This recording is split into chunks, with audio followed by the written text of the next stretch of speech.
welcome back to my channel.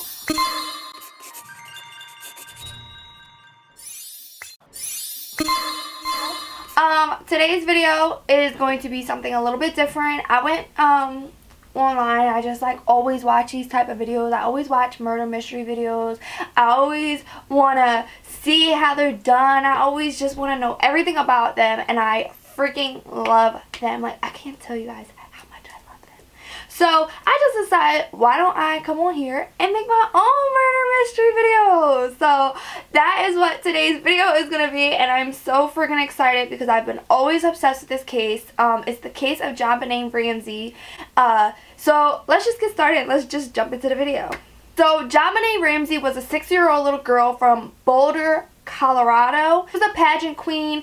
Her mom was always in pageants. They always loved her to be in pageants. She was a beauty queen, a beauty guru. She was like a little diva, basically. She was born on August 6, 1990 in Atlanta, Georgia. But then further, her parents moved to Boulder, Colorado, and then that's really when she started her career as a pageant diva and a pageant contestant. Now, JONBENET RAMSEY was killed in her house. They're not really sure how or who did it to this day. She was found in her basement by her father. Her death was ruled a homicide, and the reason why it was ruled a homicide is because they never really figured it out and they never really solved the case. So they always had a whole bunch of leads and everyone had expectations, and we're going to get into the theories, or not expectations, I don't know what you call it, but everyone always had theories of who did it, and we'll get into the theories a little bit later once I tell you the story. The day after Christmas, her mother was coming down the steps and she found a ransom note on the steps, 3 pages long, basically saying that someone had taken JONBENET RAMSEY and they wanted her for $1,800,000. Right? $1,800,000. Patsy Ramsey had called 911 and said someone had stolen her daughter, kidnapped her daughter. There's a ransom note, and that they wanted money for their daughter.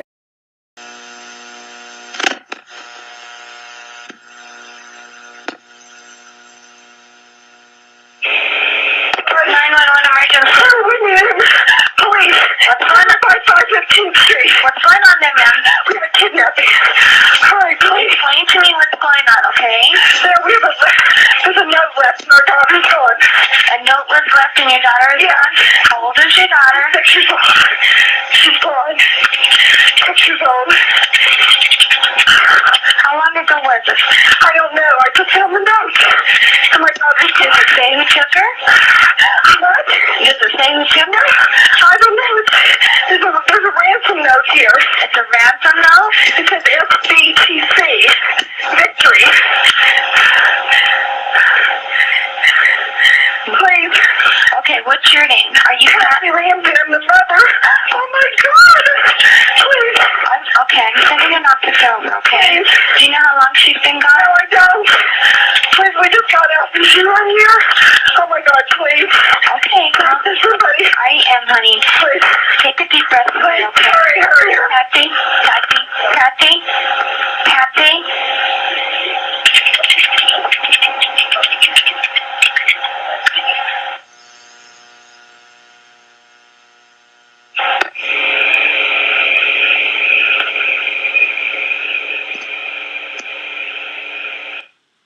Now, when the phone call hung up, about 2 to 3 minutes after that, she instantly called her family and friends to come over to the house and for everyone to come to the house. So that makes it look suspicious from there, and we'll get to why that's suspicious. When they called everyone from the house, the police and the detectives were very messy with this case. Instantly, when the police were called, they should have had everyone exit the premises. They should have closed it off as a crime scene, but since they didn't do that, it tampered with a lot of evidence and DNA that was caught up in the house. They were on the phone with the police. They said search the house from top to bottom. When searching for the house, he went from the bottom up. Now, personally, if you're looking for your child, I feel like you would search the bedroom, the bathroom, under the bed. You would look for places that the child would go and not the basement that's unfinished. John went downstairs in the basement. He obviously found his daughter with her hands tied above her head, duct tape over her mouth, and her private parts looked like they had been messed with. Figuring out this case and searching this case, it was a lot of the same things over and over again, that she's been sexually assaulted, her hands above her head, just a lot of things like that, the same type of thing. So everyone kept saying that it was a dad because of this. And her dad, John, found her. He instantly grabbed a blanket, put it on her, wrapped her in the blanket, and took her upstairs where everyone was. Took her into a room full of everyone's DNA. Now, when wrapping her in the blanket, taking her upstairs, he instantly tampered with the DNA and finding his daughter. So then when the police looked through the evidence and sorted through it, they found that the ransom note was written on Patsy's stationery that was found in her office. Then they also found that the ransom note that was written for the amount of money, that amount of money was very close to John's bonus that he was receiving that Christmas at work. And her dad, John, found her body. He found her 8 hours after he reported her missing to the police. So JonBenet was struck over the head with either like a baseball bat or a light or a flashlight. She also was strangled. So that's kind of basically the case. They found her downstairs. The dad wrapped her in a blanket, brought her upstairs. She was tied up, duct tape, strangled. Looks like to have been sexually assaulted. And now we can get on to the theories, because this is where my mind, like, it's just insane. So the first theory that they have is that her mother, Patsy, which was also a pageant queen, was known as like an intense stage mom. One day she just kind of lost it, got mad at her, hit her too hard or pushed her, and she fell, hit her head really hard, called the dad. He snapped, pushed her daughter, and the daughter fell too hard because she was an intense stage mom, and she kind of just lost it. So then she didn't know what to do. She called John over. They started freaking out, and the best idea was to put her in the basement and write a ransom note. So basically this theory is that the mom did it, and basically she didn't know what to do. She wrote the ransom note herself because the ransom note was on the mom's stationery, and it was 3 pages long. So ransom note is usually only maybe 5 sentences long, if that, half a page, and it's not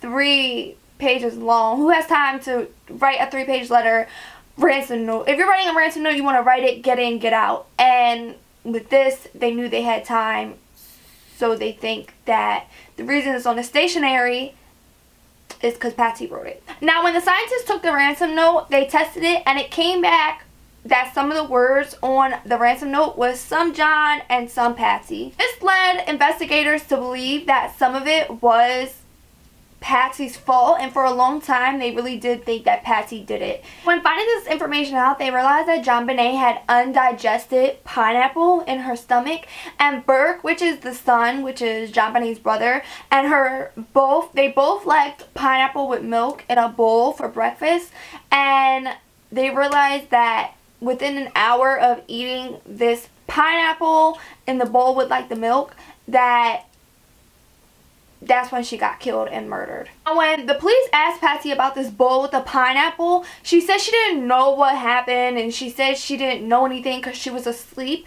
but her fingerprints were on the bowl. Like, her fingerprints were on the spoon in the bowl, as if she had made it for JonBenet or Burke. So Patsy died in 2016 from cancer, and her daughter's murder was never solved. So theory number 2 is that the father did it, and this raised so many red flags, and with each theory I can really see how each theory is true, and that's what is really like messed up about this case, because I can really see how each single theory could be true.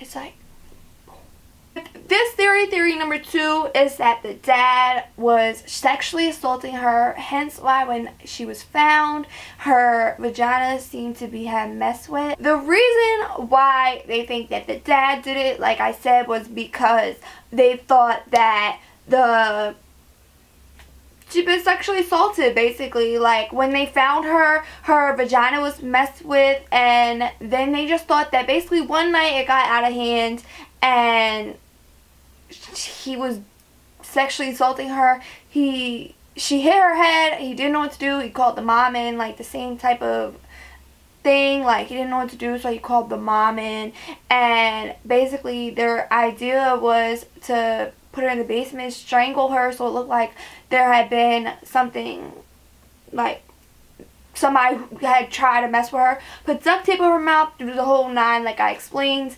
and basically that was it. So theory number 3 is that the brother did it, which also kind of makes sense because I was watching a lot of docu-series where they basically like recreated the house and the scene of the incident, and I feel like this is the one that is most logical because when they found JonBenet, there was 2 little holes in her neck, and they matched up to Burke's train track thing, which I don't really understand it. At first they thought it was a stun gun, but then it had matched up to Burke's train tracks on her neck. Another theory that Burke had done it when they were sitting at the dining room table, they were having their meal, they were having the pineapple with the milk, and then JonBenet had came over, and the reason that her handprints isn't on the bowl with the milk is because she had just reached her hand and grabbed the pineapple out, and he obviously was very jealous of her. He didn't get a lot of attention because JonBenet had most of the attention her whole life because she was the pageant princess. Now with Burke, they really think that he killed her because there was a flashlight on the table at the time, and if you watch the docu-series and the way I was doing the research, it really makes sense because when Burke took so say I took the flashlight and the head, the way that they demonstrated it, the dent in her skull was the flashlight.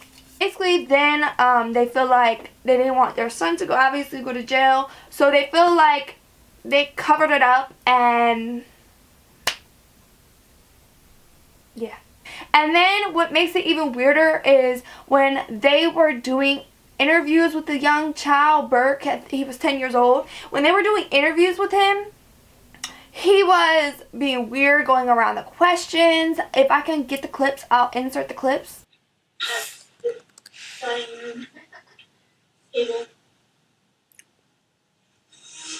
you describe that to me?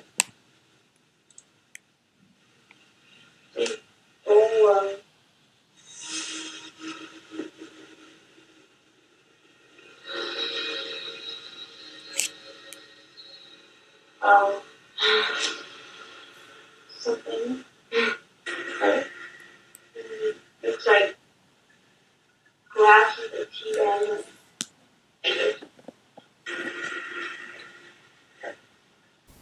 He was going around the questions and wasn't really answering directly. He was being very weird and strange and just, I don't even know how to explain it. And then he did an interview 20 years later where he was just sitting there like with a weird smile on his face. It was just all very strange. A lot of people think the smile was just from discomfort.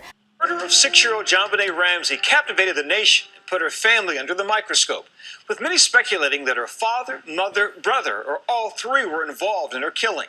Tonight, her brother Burke speaks after 20 years of silence about that painful saga, and new evidence is brought to light. Here's my Nightline co-anchor, Juju Chang. I remember the casket was small and her eyes were closed. I think one of her eyes was a little bit like droopy or something. I thought that was weird. How did you feel seeing her? A lot of sadness. I don't think I really fully grasped, like, after this I won't see her again. Burke Ramsey, now 29, breaking a 20-year silence, coming out of the shadows to speak publicly for the first time about his sister JonBenet's murder in an interview with Dr. Phil. The next thing I remember, my dad came and told me JonBenet is in heaven now, and he started crying. Then I started crying. He was just 9 when his little sister was found viciously strangled in the basement of their own home. The child beauty queen, eternally 6 years old. whose gruesome, unsolved murder became America's fixation. Two competing theories lingered for years. Did an intruder break in and kill? Or were the Ramseys themselves somehow responsible? Burke, who was reportedly paid for the interview, is the only family member in the house the night of the murder who's never come forward with his side of the story. Did you hit your sister over the head with a baseball bat or a flashlight? Absolutely not. Burke says he stayed in bed for hours as dozens of investigators and loved ones swarmed the house. Critics would say you weren't curious because you already knew. He didn't have to get up and go check because he knew exactly what had happened. I mean, I didn't know if there was some bad guy downstairs and my dad was chasing off with a gun. Everyone looks at the interview of Burke and thinks, why is this young man smiling? I don't see a smile as much as I see an uncomfortable face. But 20 years later doing an interview, I feel as though there's something not right about this case at all. Then the dad, what makes the dad even more suspicious to doing this crime, trying to book a flight 2 hours out of the state, obviously, after JonBenet was found, and while the police were still there, he was trying to book a flight somewhere else. I couldn't really find where he was trying to go, like where he was trying to book the flight to, but he was trying to book the flight somewhere the fuck else. I don't know where. There is a fourth theory, but I don't know how true this theory is. I only saw it on one case, so take it for what you want. But Santa Claus, there was a next door neighbor who every year dressed as Santa Claus, and the kids loved him. Well, it was a guy named Bill McCrendles. I hope I'm saying that right. He dressed as Santa Claus not every single day, I'm sorry. He dressed as Santa Claus 3 years in a row. He gave JonBenet a note that read, "You will receive a special gift the day after Christmas." Now, what makes this really weird, that's what I was mentioning earlier, what makes this really, really weird is that 22 years ago, on the same exact day that they found JonBenet, which would be the 26th, like the morning of December 26th, his daughter was abducted the day after Christmas, like the same day, like I said, 22 years ago. So, that's really weird. He also wrote a play about a little girl who was killed in a basement, who was sexually assaulted, abused, and was a diva, like basically like JonBenet. Now, there was DNA on her underpants that was not belonging to anybody who were friends or family, so she could have been sexually assaulted by somebody else. But remember, like I said, he brought the body upstairs in a blanket that was just in the basement with God knows what on it. I'm talking about the dad now. And it just does not make sense. It does not make sense to me. Now, I was watching Shane Dawson's video. If you are familiar with Shane Dawson, go check out his video. His video is insane and way better than mine. He had the Psychic Twins came on his channel, and they basically channeled JonBenet, I guess you would say. Now, when they channeled JonBenet, they found out a lot of different things, and I'm going to show you the clip of when Shane Dawson had them on his channel. We're mediums, so we talk to the dead, and when we spoke to JonBenet this week, she said, "Daddy She did it." said, I kept saying, JonBenet, tell us who did Wait, it. okay, let's do that. So You can channel. So we're gonna channel JonBenet. We're gonna talk to her. Okay, we're connecting with JonBenet Ramsey. We clothe ourselves in the white light of God and call on the angels to protect us from any harmful energy or negative energy. We connect with the spirit of JonBenet. Are you with us? Yes. Yes. I am here. Thank you for coming in and speaking with us today, JonBenet. We've been talking about your sad passing, and we've been talking with you a lot this week. Can you tell us what happened that night that you were killed? It was a shock. I was so surprised. I forgive Daddy and Mommy for what happened. I forgive everyone involved in my murder. So who actually caused your death? I have to be honest and tell you it was my daddy. My daddy. And I forgive him. It went on for a while. No one knew. Was he afraid you were going to tell someone? Oh, yes. Very afraid. It is not what it seems. Not what it seems. Mommy knew and did not tell. Mommy knew. Very painful. Are you with her now? Yes. Yes. Mommy is here. Thank you, JONBENET, for joining us today, and we wish you peace. You are so welcome. God bless you. Now, when they were talking to Shane Dawson, they basically just said it was no accident. They've been channeling JONBENET for about 20 years now. A lot of people had said that it was the Illuminati and that the police were in it, and because if they wanted to find out what happened, they would have closed down the scene faster as a crime scene, and the list just goes on and on and on about how messy the police and the FBI and all the basically the criminal investigators handled this case. What makes it weird is that John Ramsey's daughter from his first marriage mysteriously got into a car accident, and that case was never solved either. So you tell me how you feel about that one. And her name was Liz, and she had also been sexually assaulted. Basically, they just closed the case. They tampered with a lot of files. The twins said that they messed with a lot of files. They closed a lot of files. They did not mention on any news station at all that JONBENET had gone to the doctors at least 30 times. At least 30 times for vaginal infections, whether it be UTIs or yeast infections, or mostly yeast infections. So that was a lot of a problem for this case, and it made me so uncomfortable because at 6 years old you should not be having yeast infections that frequently. Like maybe one here or there because you don't properly know how to wipe yourself as a female, you know, but 30 times something's not right there. So there's a lot we don't know about, and it was wiped clean from the records, but that's as far as I got with this case. It was never solved. The dad still thinks that the killer is out there somewhere. So that's it for this case. If you like this kind of video, this is my first one. I'll get better with time. Make sure to leave a big thumbs up, like the video, subscribe, comment. Make sure you follow me on all my social media platforms. Let me know if you guys like this video in the comments down below. And if you have any cases that you really want me to do, like I find these so freaking interesting and I love researching. If you know me, I'm a researcher. Stay you, stay true, and stay beautiful. Bye guys.